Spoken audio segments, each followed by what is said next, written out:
Please, honey. Grandma really needs you right now. She's not feeling well at all. My mom's voice crackled through the phone, heavy with what I now know was fake concern. I sat in my apartment in Indianapolis, surrounded by the luggage I had packed for our big family cruise, my excitement quickly deflating into worry. Of course I'll stay, I replied without hesitation. The cruise isn't important if Grandma needs help. Those words would come back to haunt me just hours later. My name is Tara Smith and I'm 28 years old. All my life I've tried to be the responsible daughter, the one who could be counted on when things got tough. But that dedication to family was about to be tested in ways I never imagined. I had been looking forward to this cruise for months. It was supposed to be our first real family vacation in years. Me, my parents, my younger sister Emma, and a few other relatives. I'd even taken time off work and bought new summer clothes. But when Mom called about Grandma being in the hospital, I didn't think twice about canceling. That evening, as I was driving to the hospital, my phone buzzed with a notification. Emma had posted on social media. My heart stopped as I looked at the image, my entire family on the cruise ship, champagne glasses raised in celebration. Best vacation ever, so blessed to have such an amazing family. Cruise life family time, the caption read.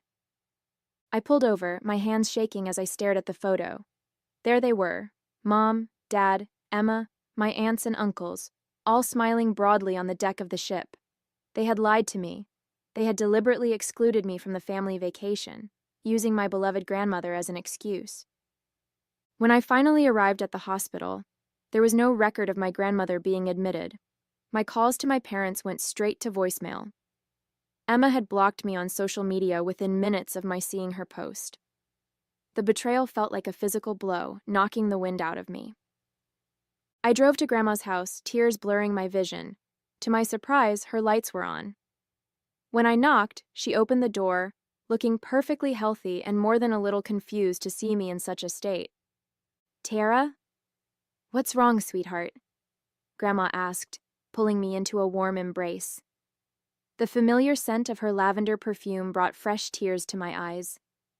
As we sat in her cozy living room, the truth came pouring out. The cruise, the lies, the social media posts that had shattered my world. I don't understand, I said, wiping my eyes. Why would they do this to me? Why lie about you being sick? Grandma's face darkened with disappointment. She had always treated Emma and me equally, but my parents were a different story. Growing up in Indianapolis, I had watched them consistently favor my sister. When Emma wanted dance lessons, they found the money. When I needed help with college tuition, I had to take out loans.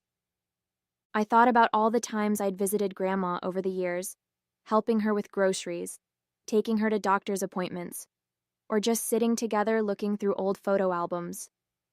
Emma rarely visited unless she needed something, usually money. Yet somehow she was still the golden child in our parents' eyes. Your mother called me last week, Grandma revealed, her voice tight with anger. She asked me to play along if you came by, to pretend I had been in the hospital. I refused, of course. I had no idea they would actually go through with this scheme.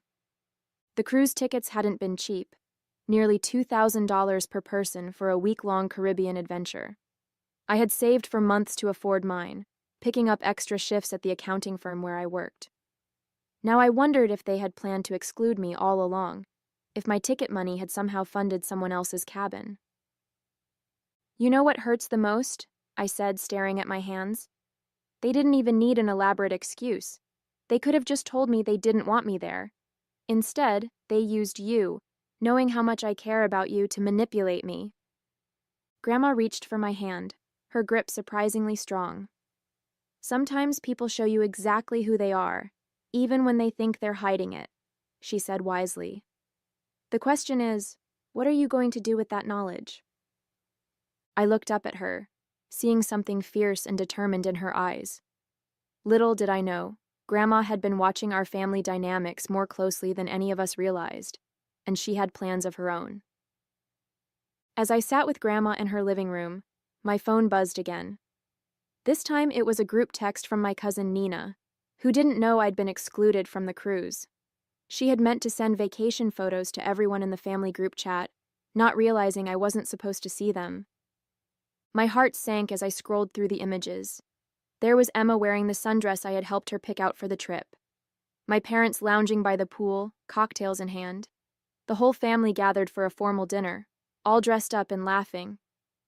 But what caught my eye was my mom's diamond necklace, the one Grandma had given her years ago, meant to be passed down to both her daughters on their 30th birthdays. "She gave it to Emma already, didn't she?" I asked, showing Grandma the photo. "Even though I'm the older one, even though we were supposed to share it." Grandma leaned forward to look at the picture, her expression hardening. "That necklace has been in our family for 3 generations," she said quietly. "Your great-grandmother split her jewelry between her daughters equally. That's why I gave it to your mother with specific instructions." Then Grandma revealed something that made my blood run cold. The cruise hadn't been paid for with my parents' money at all. 2 months ago, she had given them $15,000 to plan a family vacation, explicitly stating it was for all of us. Instead, they had used my portion to upgrade their own cabins and book extra excursions. "I've been watching," Grandma continued, her voice heavy with disappointment. "For years, I've seen how they treat you differently. I kept hoping they would change, that they would realize what they were doing. But this is the last straw." She stood up and walked to her desk, pulling out a thick manila envelope. "I wasn't going to show you this yet, but you need to know. I've been keeping records every time they've favored Emma, every time they've taken advantage of your kindness, every penny they've spent differently between you two." Inside the envelope were bank statements, photos, emails, and handwritten notes spanning years. My hands trembled as I read through them.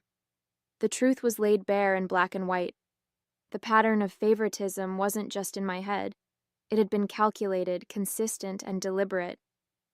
"But why?" I whispered, the weight of years of gaslighting and denial crashing down around me. "Why did they always make me feel like I was imagining it?" Grandma's eyes flashed with a determination I'd never seen before. "Because that's what people do when they know they're wrong. They try to make you doubt yourself. But not anymore, Tara. Not anymore."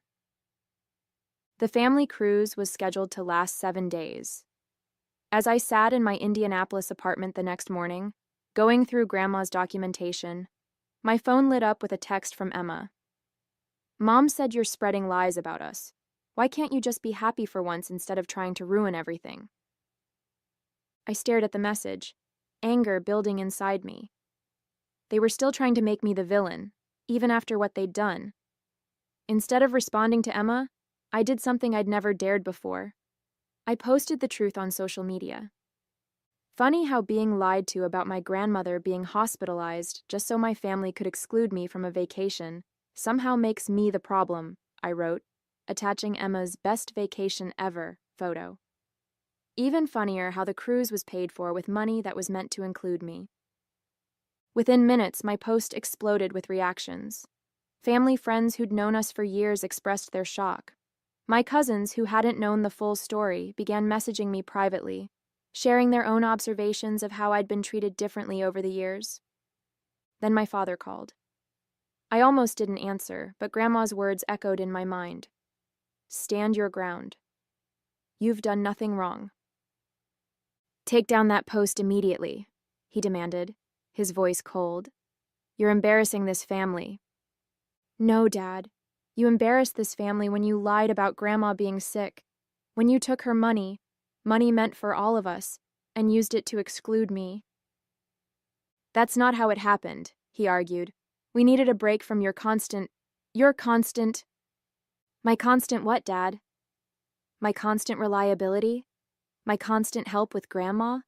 My constant effort to be part of this family despite how you treat me?" The line went quiet for a moment.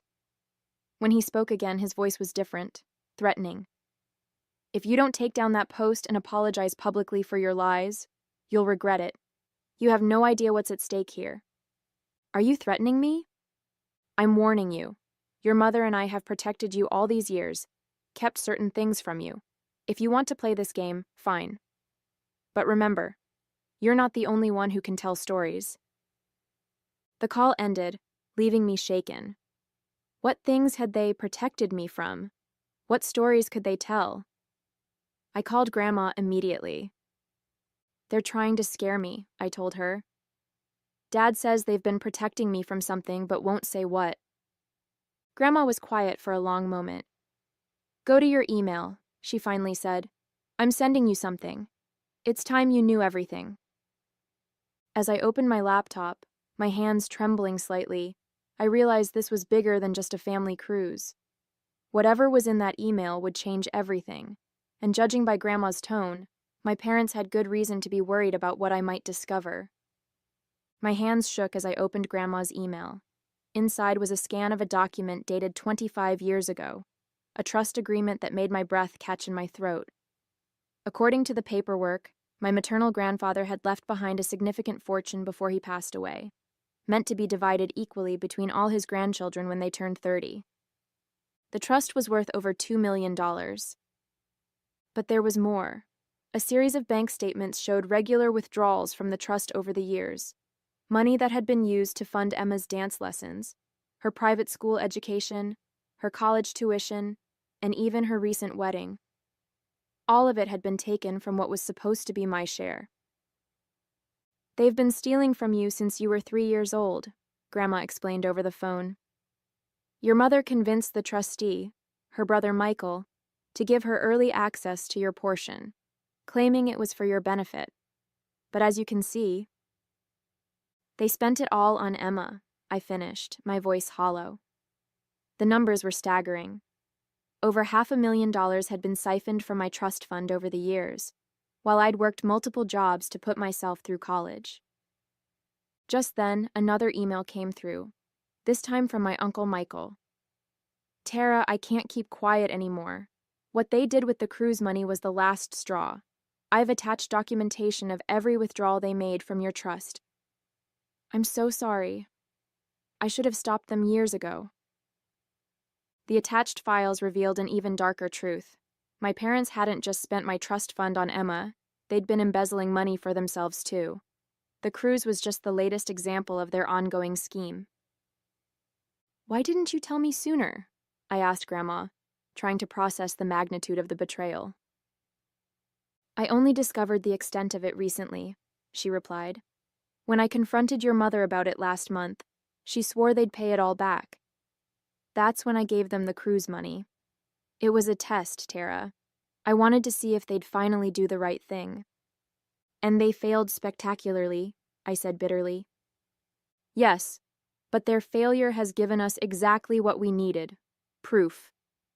Your Uncle Michael has agreed to testify about their manipulation of the trust. Combined with my documentation and the cruise incident, we can take legal action, I finished, a surge of determination replacing my shock. Better than that, Grandma said, and I could hear the steel in her voice. We can make sure they never hurt you again. Check the second attachment in my email. I clicked it open and gasped. It was Grandma's will, recently updated. She had made me the sole heir to her estate, which I now learned included controlling interest in the family company where my father worked as CEO. They're about to discover, Grandma said firmly, that their actions have consequences. The next morning, I met with Uncle Michael at a cafe in downtown Indianapolis. Dark circles under his eyes suggested he hadn't slept much, and his hands trembled slightly as he handed me a thick folder. These are copies of every document, every transaction, he said quietly. I've already sent everything to the family attorney. Your parents. They're going to try to fight this, Tara. They've already called me 6 times since I sent that email. What are they saying? I asked, flipping through the damning evidence of years of financial manipulation. They're claiming it was all done with your best interests in mind, that they were protecting you from having too much money too young. He shook his head in disgust. But I found something else, something they don't know I know about. He pulled out another document, this one showing a series of recent transfers to an offshore account. They're planning to leave the country, Tara. They've been moving money around, preparing for something. The cruise wasn't just a vacation, it was a test run. They were checking if their passports would raise any red flags. My blood ran cold. They're planning to run? With what's left of your trust fund, yes. And Emma's involved. She's been helping them set up accounts in her name to hide the money. Just then, my phone buzzed. It was a text from Emma. I know what you're doing. You've always been jealous of me, and now you're trying to ruin everything. Well, guess what? You're too late. By the time you figure it out, we'll be gone and you'll have nothing. I showed the text to Uncle Michael, whose face paled. They're moving faster than I thought. We need to act now. I called Grandma immediately. She answered on the first ring as if she'd been waiting. They're at the family company right now, she said without preamble. Your father's cleaning out his office. Security just called me. Can they stop him? Better. I've already called the police and the FBI Financial Crimes Division. They're on their way. But Tara... She paused. You need to get down there. You're the controlling shareholder now. The paperwork was filed first thing this morning. I stood up, my chair scraping against the floor. They don't know that yet, do they? Number, and that's our advantage. Get there before they can destroy any evidence. Uncle Michael's documentation proves the theft, but there might be more we don't know about. As I rushed to my car, another text came through, this time from my mother. You ungrateful child, after everything we've done for you, you'll regret this. But for the first time, their threats didn't frighten me. I had the truth on my side, and more importantly, I had nothing left to lose. I arrived at the family company's headquarters just as my parents were walking out, carrying boxes from my father's office. Emma was with them, looking nervous as she glanced around. They froze when they saw me step out of my car. What are you doing here? My father demanded, trying to maintain his authoritative CEO voice. But I could see the fear in his eyes. Funny, I was about to ask you the same thing, I replied calmly. Especially since you're removing items from my company without authorization. Your company, Emma scoffed. What are you talking about? I held up my phone, displaying the ownership documents. Grandma transferred her controlling shares to me this morning, and as the new majority shareholder, I'm very interested in these boxes you're carrying. Would they happen to contain evidence of what you did with my trust fund? My mother's face went white. Behind them, police cars pulled into the parking lot, lights flashing. FBI agents emerged from unmarked vehicles, and I saw Uncle Michael's car arrive with Grandma in the passenger seat. You don't understand, my mother pleaded, her voice shaking. Everything we did was for this family. No, I corrected her. Everything you did was for Emma. And now you are planning to run away with what's left of my money. I turned to my sister. Did you enjoy the cruise, Emma? Was it worth it? The FBI agents approached as Emma burst into tears. My father tried to pull her away, but it was too late. The truth had finally caught up with them all. 3 months later, I sat in Grandma's garden in Indianapolis, watching the autumn leaves fall while we shared our morning coffee. The FBI's investigation had revealed even more than we'd suspected. My parents had embezzled not just from my trust fund, but from the company as well. They were now facing federal charges, along with additional civil suits from shareholders. Emma had made a deal with prosecutors, agreeing to testify in exchange for immunity. She'd moved to Minnesota, finally forced to support herself without our parents' financial backing. Her last message to me was a lengthy apology, but some wounds run too deep for simple words to heal. You know, Grandma said, sipping her coffee, your grandfather would be proud of how you handled everything. He always said money reveals people's true characters.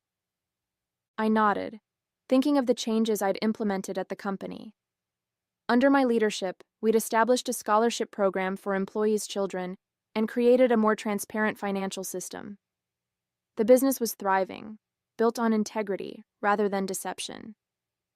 I never wanted any of this, I admitted. I just wanted to be treated fairly. Grandma reached over and squeezed my hand. Sometimes life's greatest blessings come disguised as its greatest challenges. You've turned their betrayal into something positive.